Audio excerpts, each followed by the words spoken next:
Hello students, welcome back to our channel. आज हम लोग देखने वाले हैं हमारा बायो का lecture number 3, chapter 1, the fundamental unit of life. तो चलिए हम लोग क्लास शुरू करते हैं। हमने पहले दो लेक्चर हमने कंप्लीट कर दिया था, लेक्चर 1, लेक्चर 2। लेक्चर 1 में हमने इंट्रोडक्शन देखा था, फिर ये सेल थ्योरी जो ये इंट्रोड्यूस किया था उसके बारे में पढ़ा था। फिर लेक्चर 2 में हमने देखा था सेल का शेप, नंबर, साइज और सेल ये सेल थ्योरी के पोस्टुलेट्स और भी बहुत सारी चीज़ें हमने देखा था। तो उसके बाद मैंने डीएचए दिया था और उसमें लिखा हुआ था कि आज जो है लेक्चर नंबर 3 में जो है इसका डिस्कशन होगा, इसका आंसर्स का। ठीक है, तो चलो इसको थोड़ा डिस्कस कर लेते हैं एक बार हम लोग। हम्म, हाँ, तो देखो क्या है। Cell wall was discovered by, cell wall कौन डिस्कवर किया था? हमने क्लास में पढ़ा था, लेक्चर नंबर 1 में पढ़ा था कि हमने दो नाम, जो ऑप्शंस है उसमें हमने दो नाम पढ़ा था, रॉबर्ट ब्राउन, रॉबर्ट हुक। तो रॉबर्ट ब्राउन ने क्या किया था? पहले रॉबर्ट हुक ने क्या किया था? रॉबर्ट हुक ने डेड सेल्स को इन्वेंट किया था और रॉबर्ट ब्राउन ने सेल वॉल को इन्वेंट किया था। ठीक है, तो इसका आंसर होगा रॉबर्ट ब्राउन। तो एक बार इसका आंसर होगा रॉबर्ट ब्राउन। इसको एक बार इसका कलर चेंज कर, हाँ चलो, Robert brown. Next question, what is the fundamental unit of life? Fundamental unit of life क्या है? सेल, टिश्यू, ऑर्गन, फूड, क्या है? हमने पढ़ा था सेल को जो है हम लोग स्ट्रक्चर और फंक्शनल यूनिट ऑफ लाइफ बोलते हैं, जिसको हम लोग बेसिक या फिर फंडामेंटल यूनिट ऑफ लाइफ भी बोल सकते हैं। फंडामेंटल मतलब कि सबसे छोटा यूनिट जो होता है। सेल क्या है? सबसे छोटा, इसमें कौन सा है? सेल। इसका आंसर क्या होगा? सेल। नेक्स्ट क्वेश्चन है, which scientist proposed cell theory? कौन सा साइंटिस्ट जो है सेल थ्योरी प्रपोज किया था? ठीक है, सेल थ्योरी मतलब कौन इन्वेंट किया था? चलो देखते हैं। Schleiden and Schwann, Robert Brown, Louis Pasteur. ठीक है, क्या पढ़ा था हमने सेल थ्योरी के बारे में कि दो साइंटिस्ट आए थे, स्क्लेडन और स्क्वान। स्क्लेडन ने ये प्लांट्स के बारे में ये किया था, इंट्रोड्यूस किया था। स्क्वान ने एनिमल्स के बारे में। तो इसका आंसर क्या होगा? Schleiden and Schwann. ठीक है, चलो next question, sales having energy in the form of fat. जो सेल्स जिनके पास एनर्जी होता है लेकिन किसके फॉर्म में होता है? फैट के फॉर्म में होता है। उन सेल्स को हम लोग क्या बोलते हैं? सिंपली सा बात है, अगर फैट है तो क्या बोलेंगे? Fat cell. ठीक है, चलो नेक्स्ट क्वेश्चन, लास्ट क्वेश्चन है, देख लेते हैं एक बार।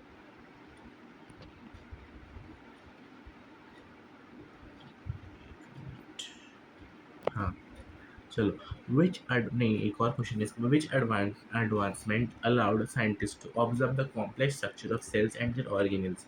जो कॉम्प्लेक्स स्ट्रक्चर यानी बहुत सारे जो सेल्स में बहुत सारे स्ट्रक्चर होते हैं और उसके ऑर्गेनल्स भी होते हैं, तो उसको देखने के लिए, उसको अच्छे से समझने के लिए, ऑब्जर्व करने के लिए साइंटिस्ट को क्या चीज़ मिला जिसके वो लोग उसको देख सकते थे? तो हमने क्या पढ़ा था इसमें? Light microscope. ठीक है, हमने पढ़ा था कि लाइट माइक्रोस्कोप क्या होता है। चलो एक बार उसको दिखा देता हूँ। एक बार लाइट माइक्रोस्कोप हमने जो पढ़ा था इसमें लेक्चर नंबर 2 में। हाँ, माइक्रोस्कोप, हाँ, नहीं माइक्रोस्कोप इसमें हमने नहीं पढ़ा था शायद से, तो क्या है? हाँ, माइक्रोस्कोप इसी में तो हमने पढ़ा था। हाँ देखो, a compound microscope uses two sets of lenses to magnify images of small objects.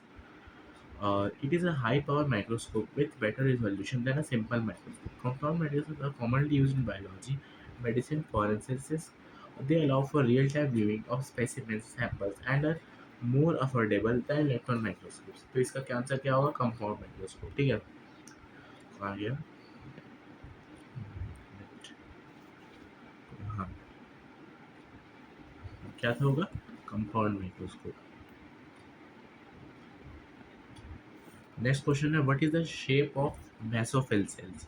हमने बहुत सारे सेल्स पढ़ा था, मेसोफिल सेल्स और भी बहुत सारे सेल्स, ब्लड सेल्स वगैरह वगैरह। ठीक है, सो क्या होता है शेप? राउंड, कर्व, बाइनो के, ओवल? जल्दी बताओ।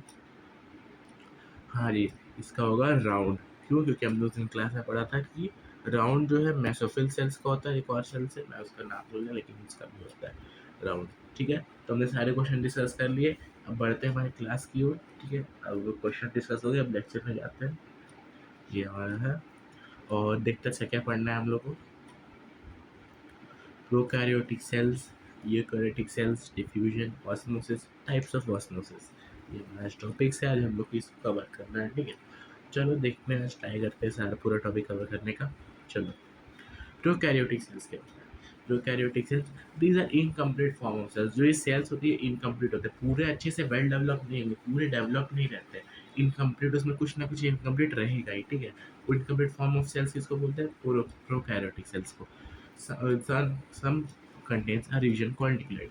जो कुछ कुछ प्रोकैरियोटिक सेल्स होते हैं ना, उसमें एक रीजन होता है जिसको हम लोग न्यूक्लियोइड बोलते हैं, ठीक है। ये कुछ कुछ प्रोकैरियोटिक सेल्स में देखने मिलते हैं, सारे सेल्स में देखने नहीं मिलते हैं। Plasma membrane gets modified into mesosomes, similar in functions to mitochondria. जो प्रोकैरियोटिक सेल्स में जो प्लाज्मा मेम्ब्रेन होती है, वो जो है मेसोसोम्स में मॉडिफाई हो जाता है, मेसोसोम, ठीक है। प्लाज्मा मेम्ब्रेन मेसोसोम में मॉडिफाई हो जाता है। और जो मेसोसोम होता है ना, वो मतलब कि माइटोकॉन्ड्रिया जो होता है उसी के फंक्शन में, मतलब उसी के जैसा ही फंक्शन होता है। जैसे कि माइटोकॉन्ड्रिया क्या था हम लोग का, कि it is the power house of the cell. क्या करता है ये सेल को एनर्जी प्रोवाइड करता है, पावर नहीं, पावर को हम लोग क्या बोलेंगे, एनर्जी, ठीक है। तो यानी कि मेसोसोम्स भी एक टाइप का एनर्जी ही सेल्स को प्रोवाइड करता है, ठीक है। चलो एक बार दिखा देता हूँ इसका इमेज मैं रखा हूँ प्रोकैरियोटिक सेल्स का। हाँ, चलो देखो, ये होता है प्रोकैरियोटिक सेल्स। देख रहे हो उसमें क्या क्या इसमें आपको दिख रहा है? बैक्टीरियल फ्लैगलम, ये उसका जो पूंछ टाइप का होता है, इसी को बोलते हैं बैक्टीरियल फ्लैगलम, ठीक है। ये अभी नहीं पढ़ना आप लोग को, एग्जाम इसके बारे में नहीं है। और देखो कैप्सूल होता है एक टाइप का, ये वाला जो एरिया होता है ना, उसी को हम लोग कैप्सूल बोलते हैं। ये देखो इसका जो रेड रेड वाला दिख रहा है वो सेल वॉल है, और ये प्लाज्मा मेम्ब्रेन भी है। फिर इसका देखो बीच में जो ये दिख रहा है ना, ये इसका ये डीएनए न्यूक्लियोइड, इसी को हम लोग न्यूक्लियोइड बोलते हैं। फिर देखो ये मेसोसोम्स है, यहाँ जो दिख रहा है ये मेसोसोम्स है, ये माइटोकॉन्ड्रिया का फंक्शन परफॉर्म करता है। ये छोटे छोटे जो है राइबोसोम्स है, ये भी छोटे, जो ये सब यही रीज़न है इसको साइटोप्लाज्म बोलते हैं। ये हो जाना ये होता है हम लोग का प्रोकैरियोटिक सेल्स, ठीक है। इसको हटा देता हूँ।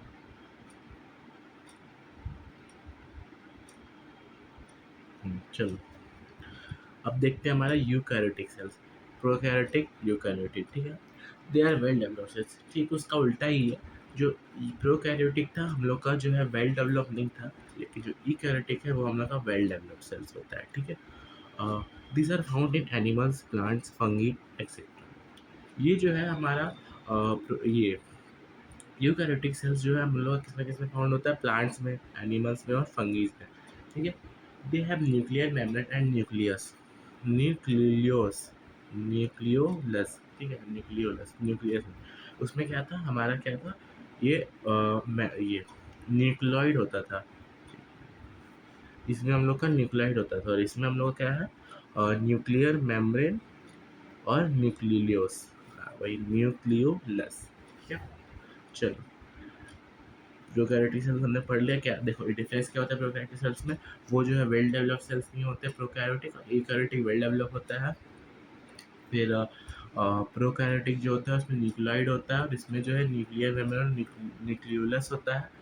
और इसमें जो है प्लाज्मा मेम्ब्रेन रहता है, तो यानी उस हिसाब से समझिए प्लाज्मा मेम्ब्रेन है, तो उसमें क्या होगा, मॉडिफाई होता है मेसोसोम्स में, जो कि माइटोकॉन्ड्रिया का फंक्शन है, माइटोकॉन्ड्रिया के फंक्शन से सिमिलर होता है। और ये जो है एनिमल्स और प्लांट्स और फंगी में पाया जाता है। तो चलो नेक्स्ट जो है हमारा टॉपिक देख लेते हैं। हमने पहला टॉपिक कंप्लीट कर लिया, प्रोकैरियोटिक, डिफ्यूजन। डिफ्यूजन क्या होता है? It is a spontaneous movement of gas particles from higher to lower concentration.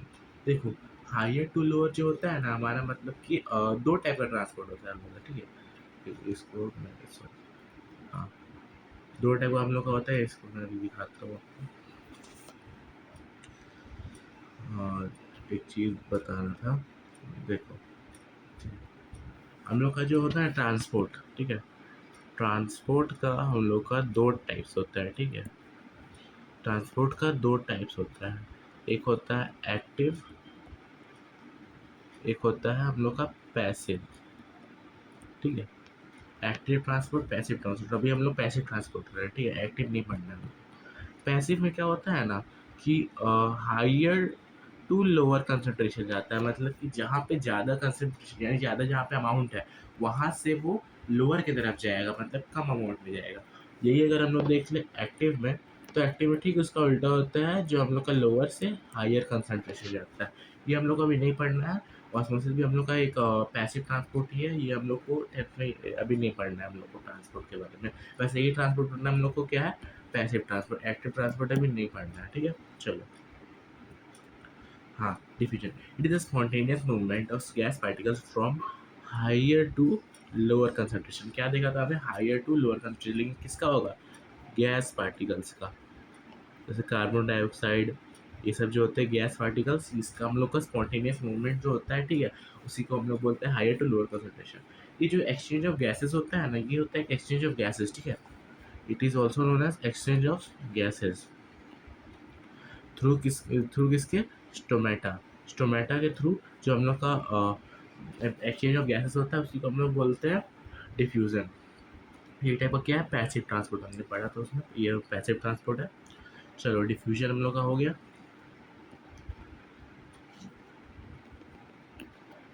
कर देते हैं, हाँ।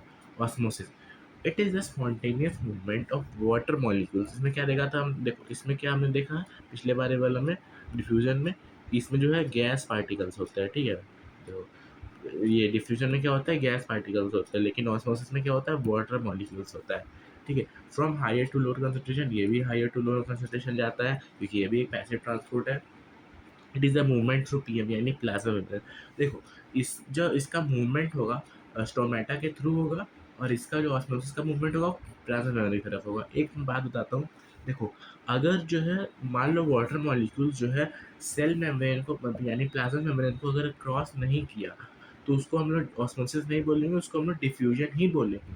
अगर ये जो है, ये सबसे इम्पोर्टेंट क्राइटेरिया, ये तीनों क्राइटेरिया को ये हम लोग करना है। ये अगले क्लास में बताऊंगा सॉल्यूशन वाला में, कि ये तीनों क्राइटेरिया होना चाहिए। तो तीन क्राइटेरिया होता है, एक होता है वाटर मॉलिक्यूल्स होना चाहिए, एक होता है हायर टू लोअर होना चाहिए, एक होता है प्लाज्मा मेम्ब्रेन से क्रॉस करना चाहिए। ये तीन क्राइटेरिया रहेगा, तभी जो है हम लोग का वो ऑस्मोसिस होगा, नहीं तो फिर डिफ्यूजन हो जाएगा, ठीक है, उसको डिफ्यूजन बोलेंगे।